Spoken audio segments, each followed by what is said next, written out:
All right, so I want to thank you for posting that sample.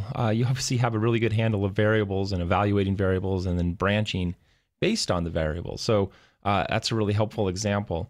Wanted to provide just another option just for those folks who may not be as comfortable with variables, because I think everything we're doing right here is totally possible just using states. So in this example, what we're doing is we're evaluating which button has been clicked, setting a variable, and then changing manually the states of the submit button to normal based on which one's clicked.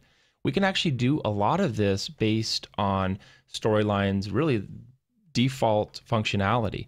So the only change I made to your buttons right here was I added a selected state, and I just changed the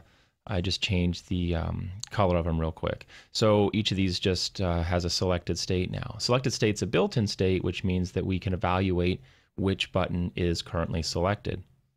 And then what I did was I came in here and I selected each of these, or all of them together, and then changed it to a button set. And that way only one can be selected, right? So we have no triggers here on these buttons, but all of the triggers right here now are just on the submit button, and it says, I changed the state of the submit button to normal when any one of these buttons is selected. So if I bring this over, I can evaluate which of these is currently selected.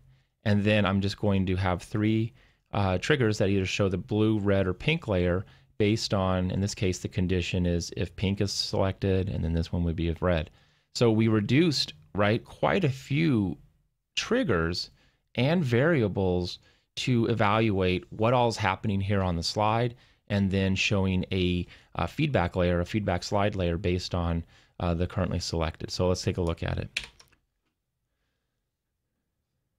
So here we are, blue, red, pink. So only one of these can be selected at one time. So if I have blue and I click submit, it's going to show me the blue layer.